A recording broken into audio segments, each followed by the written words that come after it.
life journey of yourself and what have been the experiences that have got you into entrepreneurship at this young age. That I'll quickly correct you on before I answer your question is you said Aazol can or has the potential to become very big in the future, and I'd like to correct that to will become very big in the future. I love this. That is in no doubt whatsoever.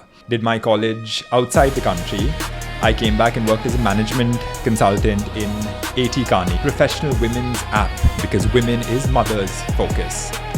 We came to the idea of Aazol, which is a social impact food brand that sources traditionally made food products from rural women communities all across Maharashtra. Hello and welcome to Marketing Manifestations for Manifest Media. My name is Manasi. After a fairly extensive corporate career, I moved to the social impact space, but I've retained my passion for demonstrating what a powerful subject and function marketing and communications is. It's not a nice to have, it's a must have. And to prove that, it's not about me, but I talk to practicing marketeers across industries, across brands, across types of organizations. Today, I have the pleasure of an emerging in a very, very interesting space and a founder who's doing a lot of work that could become very big in the future. And no, I'm not talking AI here. I'm talking about traditional Indian foods, and it gives me immense pleasure to welcome Siddharth Purohit, who's the co-founder of Aazol. Siddharth, absolute delight to have you here. Thank you so much, Mansi. So I'm not going to steal the thunder on what Aazol is. You obviously need to talk about that. But before that, as we always do in this podcast, could we start with a brief life journey of yourself and what have been the experiences that have got you into entrepreneurship at this young age? Of course.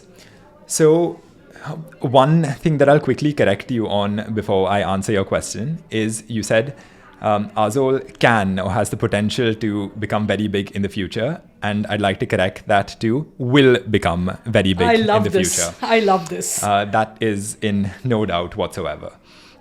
So with regards to my journey, it's really not that complicated. I, like anyone born to fairly fortunate circumstances, did my college outside the country. I came back and worked as a management consultant in Ideation, or now Kani, for about 7 years, and then felt the need to move away from professional life into something that I deemed more meaningful. And at the same time, my mother was winding down her extensive 32-year-long corporate career, and it had been a dream for both of us to work together, especially in the social impact space. So because of this aligning of stars, I would say, her and I said, why not start something together and achieve this dream of ours? Funnily enough, my mother had, for the 2 decades before that, maintained that she was now too old to start something of her own. And I guess having me with her gave her that courage that yes, we'll be able to bring the necessary energy to the table. We explored a lot of social impact businesses, from a theatre production company to waste management, because environmental protection is very high on my list, to even a professional women's app, because women is mothers focus.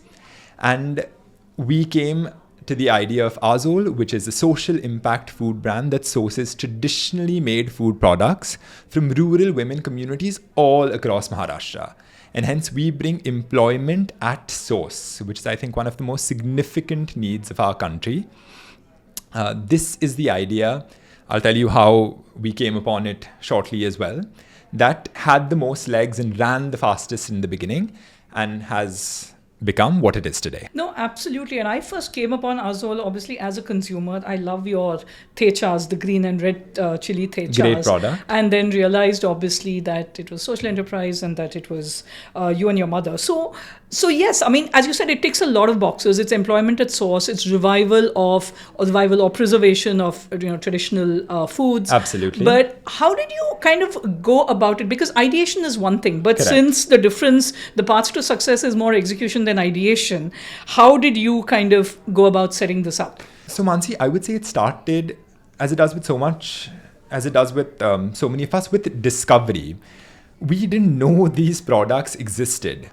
It was a friend of ours, well connected that she is, who told us about this exhibition called Mahalakshmi Saras. Okay. Now, Mahalakshmi Saras is an exhibition run by the state government where they bring down, for a 2-week long exhibition in Mumbai, about 500 of these self-help groups or rural women communities from all across the state. And they bring their food or their handicraft or their fabric, and they then get access to customers like you and me. We went there, we tried their food, the shengdana chutney and the kakvi or the liquid jaggery, the poha. And we were so blown away by the quality of this food. It was nothing like you get in the even retail, premium in the grocery most premium stores. Retail, Absolutely not. Absolutely not. And we just went back and back. I think we visited this exhibition for 9 days out of the 14 that it was there. Wow. No joke. To stock up on more food, to take friends, to take family, to just show them that this existed. We were that blown away. And that got Mother and I thinking that why don't we explore a public-private partnership with the state government to carry this forward? Because the products are so excellent. However, they lacked consistent access to market. Remember, this is only 2 weeks. They lacked packaging. The liquid jaggery came in old Bisleri bottles and therefore was crusting at the top and just looked very unappealing. Did not have access to food grade packaging.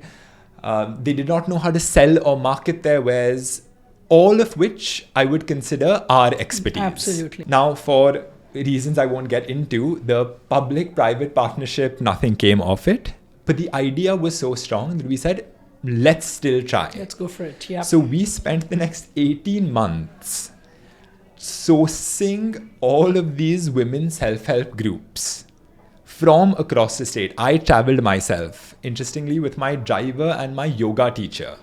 The only people around me who spoke fluent Marathi and therefore could effectively communicate with these people when I couldn't. The best I could do is some vague sign language.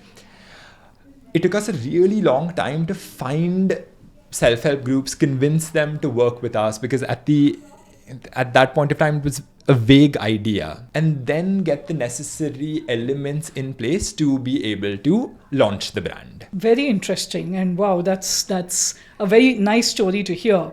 So before we talk, and we will obviously talk extensively about Aazol, just wanted to zoom back and talk about the whole ethnic foods revival in India, and sort of anecdotally and from what one consumes in the media, one sees a lot of that happening, whether it's milk-based stuff, whether it's traditional rice varieties, whether it's traditional, namkeens and sweets. What's been your experience? Any key insights? Why do you think this is happening, and so on? I've thought a lot about this, and I believe it's a 3-pronged reason. One is that a lot of us, especially amongst my generation, and here I would count anyone these days between the age of 20, 25 to 40, 45, is taking greater pride in India, is taking greater pride in knowing what our roots are, in knowing the traditions that emanate from various parts of the country, and really taking great pride in showcasing it to each other, to people of different cultures in the country, to even foreigners. And it might be something like a superfood, a kokam or a gond or a kulit. And this pride in India is coming up at the same time where more brands are confidently presenting made in India as well. Chocolates from here, coffee from here, cheese from here, and as well all of the traditional foods that you spoke of. Rice grains, kapli atta is having its moment in the sun. Absolutely. You'll know kokam as well. The millets of various shapes. The millets of various shapes and sizes, all true. And then the third element here is that people also have more money, not just in urban areas where all of the sales, let's say in the 90s or the 2000s, were concentrated, but in a lot of tier 2 cities as well, to purchase, and they have the means, because now we have logistics companies and Last the mile D2C deliveries. exactly, Yeah, D2C infrastructure is better, and quick commerce has done so much. So these three elements, the pride in India, make in India, and just a greater economic wealth across the country, is all coming together to create a perfect storm, a sort of virtuous cycle, which is allowing all of us to thrive. That's lovely to hear. So now getting into Aazol, before we get into the marketing elements, how did you decide the product mix? Because you've got some really iconic Maharashtrian stuff, on your menu. So how did you decide your product mix, and an overview of your go-to-market strategy, and then we can get into specific marketing elements. Okay, so full disclaimer, everything that I know about Maharashtrian cuisine today, and I so confidently spew, has all been learned thanks to Aazol. Before this, my knowledge of the culture, my own culture, was fairly shameful, I'll be the first to admit. My mother likes telling this story where one of our products, the Thalipeet Bhajni, she says that Siddharth, when he first encountered it, pronounced it as Thalipeet Bhajani, which is a blatantly untrue story, but still one that she likes to utter.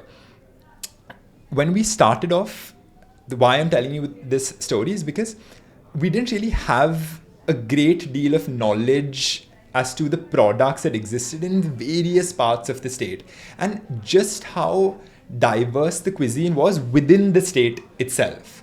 Konkan food is very different from food that you get close to Nagpur, is different to the food that you get closer to the border of Gujarat. Hinterland, the center of Maharashtra on the Deccan Plateau, is completely different. So we consulted food historians, we consulted Maharashtra experts with one goal, saying that if we are to bring the plate of Maharashtra to people across the country and eventually across the world, it needs to be representative of Maharashtra. It cannot be just products from the Konkan coast, which is the easiest to access. Your mango and your kokum. Correct.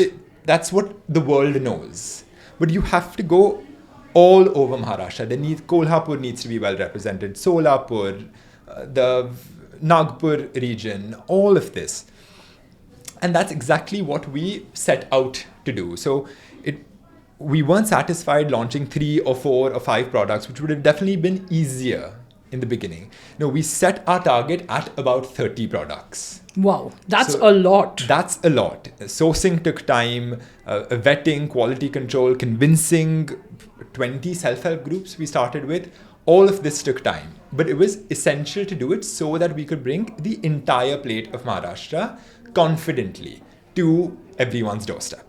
Okay, now let's get into the classical marketing mix elements. So you obviously use digital marketing extensively. That's how I first came upon Aazol. So how have you used and refined it? And also, okay, let's talk digital first, then we'll talk about PR, gifting, events, etc. So what do you want me to tell you about on digital marketing? How has it evolved? What have been your learnings? Anything that potentially another entrepreneur or a small brand, not necessarily in foods, but what are the principles that have enabled you to succeed? Fair enough. Because you chase me on my social media that I can vouch for. In an impressive manner. Yes, absolutely. So I don't think we have done anything unusual for a D2C company of our age. We rely predominantly on the likes of Meta ads and Google ads to bring our products to customers. I think in the middle we've experimented with Paytm ads and a couple of these more, I don't want to say obscure platforms, but let's just say unusual platforms, and that hasn't seen success for us. It's about very much getting Meta ads, Google ads, and therefore Amazon quick commerce, these big players. So it's the big ones that have really delivered. Ones that have helped us. And I think I steered away from giving advice, so I'll tell you what worked for me. Yeah, that's absolutely because... Yes. Is initially we were very agency-led in marketing. And I would encourage other D2C founders looking to start their entrepreneurial journey to do the same. Agencies help because they know how to get the initial quick bucks, how to increase ROAS quickly, a few of these best-in-class practices that they can execute in a slightly spray and pray manner.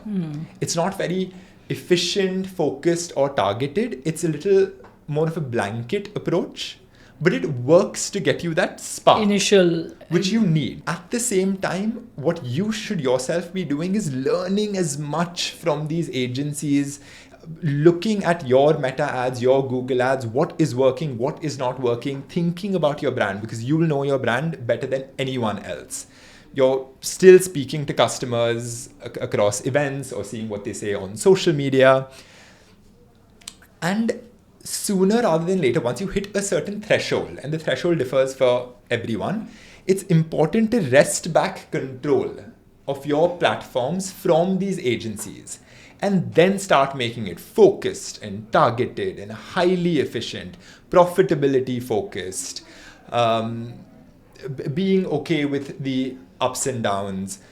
And the learnings you would have gained from the agencies, coupled with the knowledge that you have about your brands and customers, this duo is really the It's a pathway very to potent success. combination. Yes. Yeah, absolutely. No, interesting. Now, you spoke about events. Now, how have you used events? Because food, at the end of the day, the sort of the seeing is in the tastings, or the believing is in the tasting, so to speak. So, how have you used sampling or events or any kind of on-ground presence, Yes. and sort of maybe back that with PR to kind of get word of mouth going? Because it's one of the most powerful sort of marketing channels, especially for the food brand, right? I taste it, I love it, I tell 10 others. Exactly. Honestly, Mansi, I don't think Aazol would have survived 2 years if it wasn't for direct markets or on-ground events. It was really important, direct markets, and we did them in buildings, or we did them at Little Flea and something that a wonderful friend of mine, James Ferreira, does called Kotachi Wadi Alive in central Bombay. In these direct markets, when we were able to present our products, sample, please try our chikki, try this kokum sharbat that we make with our kokum and liquid jaggery, and see the live reaction of people when trying, and it was so positive and they were liking the products so much, it was a tremendous affirmation that yes, what we are doing is correct, and it's okay weathering the initial struggles because the products are sound. Similar to what you said, then there was word of mouth. These people became customers. Maybe they told 1, 2, 3, 5 people about it. Maybe only 10% of those people converted. But it was an important initial base to build from. And you get a lot of, I guess, credible people. You'll come upon the odd, Absolutely. well-connected person. Absolutely. And now we are almost too big to do events because it takes a certain amount of effort, and events means I'm always there, right? For That's a great problem to have. 6 p.m. It's a great problem to have indeed.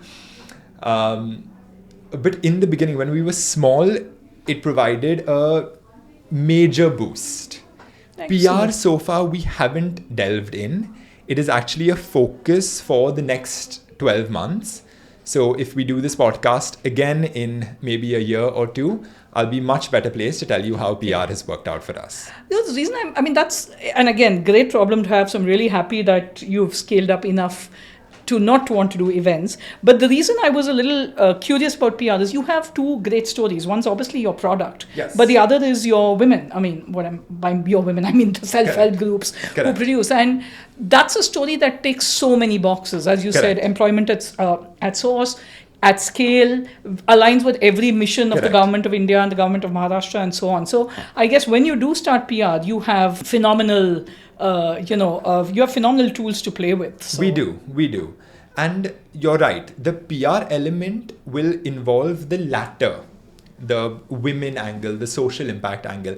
And even without us pushing it, it's organically happened. Correct. Femina has featured us. The Better India has featured I'm us. sure. I think multiple newspapers, Homegrown has featured us. All with regards to this story that you Aspect, have yeah. spoken of. But very interestingly, it is if I focus too much on this story as a brand, I will get no sales whatsoever. You will not. Yeah, but Exactly, because people, while they love your social impact mission, that is not the reason that they will buy a certain product. Absolutely. They will buy for the product. Taste. The taste. The quality. Absolutely. Unless the mango is absolutely The speaking about amra. mango, because Amras is we launch it seasonally every year in this June-July period, and it immediately becomes a bestseller as it is these days. If the mango isn't of excellent quality, we do it without added sugar, without preservatives, the only one in the market that's sold that way. If people aren't enjoying the product, and if it isn't presented with that focus of, hey, listen, this is the tastiest, bestest, healthiest armrest that you will find, no one is going to buy it, no matter how nice your social impact. Got it. No, but yeah, it's a bit of balancing both, and this is a challenge, of course, many brands face. But you've got more ammunition than most to play it, which can sometimes be an issue. Too much ammunition. You don't know what to focus on. Absolutely, learning. So the last question on the marketing mix I had was: now that we're just about starting festive season, how do you see gifting playing as a strategy for Aazol? So, again, gifting is something that I would say Aazol has not cracked yet, not for want of attempt. We have attempted gifting every single year from 2021, when we were 2 months old. I would say we're still in the realm of convincing friends and family and our professional and personal network to pick up these gifts for their companies, for their employees, for their clients. Gifting has seen a lot more purchase in retail. I see. So when a Nature's Basket or a Magson's in Ahmedabad is looking to create gift hampers, they often come to Aazol and say, hey, we would like your chikki, or we would like... I've seen yours at Fresh Pick. In Powai. Yeah, correct. I've seen yours. Fresh Pick, where Fresh Pick is currently our biggest retail partner. Again, I'm hoping that maybe when we do this podcast again in a couple of years' time, I'll be able to give you a lot more insights on really how we cracked gifting. Yes. At this stage, I'm unable to give you more insight on this because we haven't worked it out yet. No, I love that, and I love the honesty, and you have so much going for you. I'm really delighted just as a consumer, and just knowing and being a huge admirer of your mother. So yeah, absolutely. We all are. Yeah. So the last question I have for you is, and again, this is a standard one we do in all our podcasts, is your journey. I mean, it's been obviously, I'm guessing the entrepreneurial journey has been hugely stimulating, hugely challenging at the same time. So any bits of advice to someone looking to start, need not be in foods, but someone wants to start a marketing heavy sort of enterprise. What again, and what do you think has worked for you? You don't have to necessarily give gyan, but what are like the top 2-3 things in terms of qualities, or what's worked for you? From a marketing perspective. Ideally, because that's what this is about. Yeah. Yes. Initially, the major marketing success was in how well we were able to bring the brand to life through the logo, the font, the colors, the entire brand visual language. Sure. That's the first advice that I would have for any person who's looking to start a marketing heavy brand. Sure. The visual language is so important. So working with a designer who understands what you are saying, who can extract the right words out of you and then put it down in a beautiful visual language that then you stay true and consistent to, is very, very important. Then I think seeing is believing, buying, everything. So converting that visual language into good packaging for your products and being able to showcase the product and the packaging in as arresting a manner on your website is also very important. The nicer your armrest looks, the nicer you're dealing anything with food, absolutely. If you're doing a t-shirt, the nicer t-shirt looks is oh so important. And don't be afraid to be slightly unusual on this front. So if you see our website, the first images on our website are of people using the product. Yeah. It's not of the packaging. It's a hand holding the puri going through the amras. Again, how arrestingly you present the whole visual imagery. Yeah. And the third thing, which I already told you before, is agencies help a lot when it comes to performance marketing to push, but you have to, as a founder or a head of marketing, wrest back control at the very earliest and then make it an internally driven effort. That will ultimately give you the most correct results for your brand. That's awesome. And I would add a fourth one, which is what you said, how you started. Just went out into Maharashtra, observed. And sure. I just think, having been a marketer in many industries, there is no substitute for real life touch and feel. I mean, you learn things that sitting in front of a screen simply never gives you. Agree. Yeah, and I think that, I'm sure, would have contributed to the authenticity of... I mean, if you take it a step back, we were initially customers, yeah, unknowing customers of our own products. We tried it at the exhibition, loved it, and then therefore said, hey, listen, we should present this to the rest of the world. Absolutely. And I think that's a larger, highest order. And it's, I think, a valuable lesson to all marketers that finally it starts with touch and feel. It does not start in a boardroom. Correct. And I think that's something. Thank you, Siddharth. Been an absolute pleasure. I love the brand. So you have one loyal consumer here. And it's absolutely been great talking. Thank you so much. Pleasure was all mine. Thank you, Manasi. Thanks.